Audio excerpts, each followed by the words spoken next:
আমিও একসময় মনে করতাম বাংলাদেশে যে গতানুগতিক ধারার তিনটা রাজনৈতিক দল আছে, তিনটাই আমরা ধরতাম, চারটা: আওয়ামী লীগ, বিএনপি, জামাত ইসলাম এবং জাতীয় পার্টি। এই দলগুলোর বিরুদ্ধে বা বিপরীতে একটা শক্তিশালী রাজনৈতিক দল দরকার। কেন? ওই যে আওয়ামী লীগ যাবে, বিএনপি আসবে, আর জামাত এবং জাতীয় পার্টি তাদের লেজ ধরে ক্ষমতায় যাবে, যেটা আমরা এত বছর ধরে দেখে এসেছি। যদিও এইবারের প্রেক্ষাপটটা ভিন্ন। সারা বাংলাদেশের মানুষ বিকল্প কিন্তু চাইতো, বিকল্প ধারা তৈরি হয়েছে, কিন্তু এগুলো বেল নেই, সবকিছু সব নেতারাই বেচা গেছে। এখন এই যে সকল কিছুর পরে একটা অভ্যুত্থান হলো, তো এটা ছিল ভিন্ন প্রেক্ষাপট। সেখান থেকে একটা দল আসলো এনসিপি, রাজনৈতিক দল। তারা ধাপে ধাপে বেশ কয়েকটা প্ল্যাটফর্ম তৈরি করলো। এটার প্রতি কিন্তু সত্যি মানুষের আশা ছিল যে আমরা যারা ধরেন দেশের বাইরে থাকি, একটা পরিচ্ছন্ন রাষ্ট্রে থাকি, যেখানে ছাত্র রাজনীতি নাই, যেখানে কি বলা হয় যে ধর্মের নামে রাজনীতি নাই, যেখানে রাজনীতিতে মানুষকে বেচা হয় না, ধান্দা করা হয় না, রাজনীতি জনগণের কল্যাণের জন্য করে, যেখানে উমক নেতা তুমক ফাও খাওয়া অ্যাক্টিভিটিস নাই, টেম্পো স্ট্যান্ড, চাঁদাবাজি, দখলদারি, এগুলা নাই। আপনি দেখেন ভারত, বাংলাদেশ, পাকিস্তান, নেপাল, ভুটান, এই কয়েকটা রাষ্ট্র ছাড়া ইউরোপ আমেরিকার কোনো রাষ্ট্র, জাপান, চীন, সাউথ কোরিয়া, লাইক মঙ্গোলিয়া, বা এই রাষ্ট্রগুলোতে এগুলো দেখবেন নাই। তো এরা আসলেই উন্নত কেন? কাজ করে বাবা ভাত খাওয়া লাগে। বাংলাদেশে দেখবেন যে পোলা কি করে, রাজনীতি করে। তো রাজনীতি করলে কি হয়? সরকার ক্ষমতা থাকলে ধান্দা ধুন্দা করা যায়, আর সরকার ক্ষমতায় না থাকলে যারা অন্যায় অপরাধ করে দৌড়ের উপর থাকে, ফ্যামিলির ডিস্টারবেন্স। তো এগুলো থেকে মানুষ আসলে চাইছিল যে একটা ব্যতিক্রম কিছু। কিন্তু সেই ব্যতিক্রম কিছুটার জন্য যাদের উপর ভরসা করছিল এনসিপি, তারা কি তাদের জায়গাটা ধরে রাখতে পারছে? আজকে এনসিপিতে চরম হতাশা। আমার দেশ পত্রিকার লিড নিউজ এটা। তো মাহমুদ ভাই কিন্তু আউলা জাউলা নিউজ করেন না, এবং কি তিনি এনসিপির খুবই শক্ত সমর্থক, যথেষ্ট সাপোর্টিং একটা ভূমিকা ছিল। এখন এনসিপির এই হতাশার মেইন একটা রিজন হয়ে গেছে ডাকসু, জাকসু। এনসিপির যে টিম বাকছাস, এরা কিন্তু খুবই বড় ধরনের বিপর্যয় হয়েছে, মানে এদের ভোট নাই হয়ে গেছে।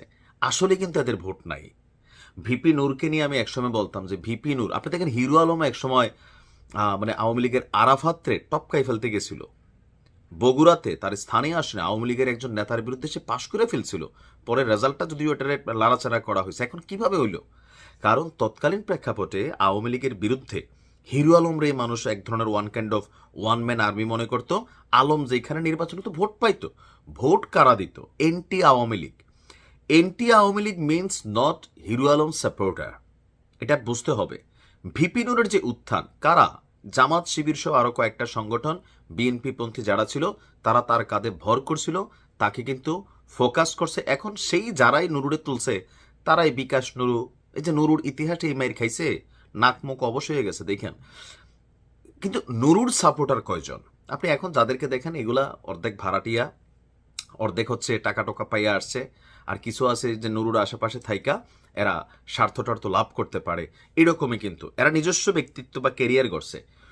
তদ্রুপ এনসিপি তো যেটা হয়ে গেল, এই দলটা তৈরির পর থেকে বা বিভিন্ন প্ল্যাটফর্মে যখন সেই বন্যার ইস্যু আসলো, প্রথম ধাক্কাটাই খাইছে বন্যার টাকা মারা নিয়া। বলে আপনাদের কাছে কি প্রমাণ আছে? ভাই, আমার এলাকা কুমিল্লা, আমি তো আমার এলাকায় এনসিপির কোনো অনুদান ওই লেভেলে দেখি নাই যে 10টা বাড়িঘর করে দিছে। সারা বাংলাদেশের মানুষ বান্ডেল বান্ডেল টাকা এদেরকে দিছিল। সেই টাকা যখন ব্যাংকে ডিপোজিট করলো, বন্যার সময় সাথে সাথে ব্যবহার করলো না, এই যে এনসিপি মানুষের আস্থা নষ্ট করে ফেললো, এর পরে কিন্তু আর দাঁড়াইতে পারে নাই। তখন এনসিপি ছিল না, বাট প্রথমবার প্রশ্নবিদ্ধ হয়ে গেল।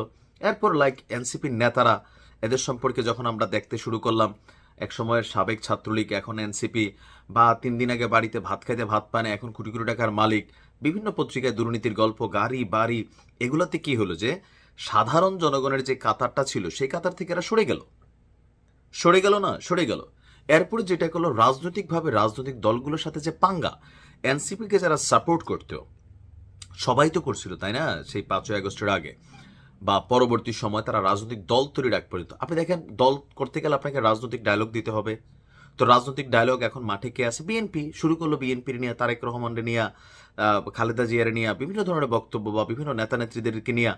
এখন মানুষ ধরেন কার কাছ থেকে সমালোচনা নেয় নেয় না, এটাও একটা বিষয়। যে জনাব তারেক রহমানকে নিয়ে সমালোচনা করবে, অথবা মির্জা আব্বাসকে নিয়ে করবে, বা ফখরুল ইসলামকে নিয়ে করবে, একটা ক্যারেক্টার হওয়া লাগে। এখন যখন সাবেক ছাত্রলীগ অথবা সাবেক অন্য কোনো দলের একটা নেতা পুট করে বয়স এতটুকু, হয়তো আলোচনা সমালোচনাটা যৌক্তিক, but somehow people's eyes point, যেটা মানুষের যে পয়েন্ট অফ ভিউতে এই বিষয়গুলো আসলে পজিটিভ অনেক ক্ষেত্রে যায় নাই। তারপরে ধরেন নানান অভিযোগ তো আছেই। অ্যাজ এ রেজাল্ট আগামী নির্বাচনে এখনো তাদের কিন্তু দলের নিবন্ধন হয় নাই, নিবন্ধনটাও কিন্তু এখনো হয় নাই, নির্বাচন দুর্গড়ায় চলে আসতেছে। তো এই সময়টার মধ্যে ডাকসু এবং জাকসুতে এনসিপির যে উত্থান হওয়ার কথা ছিল রাজনৈতিকভাবে, বাকশাস তো এদের টিম, লাইক ছাত্রদল ছাত্র শিবির, এদের হচ্ছে বাকশাস। তো বাকশাসটা তো বাঘে খেয়া ফেলছে। কয়টা ভোট পাইছে আপনি দেখেন, এদের কয়টা ভোট পাইছে?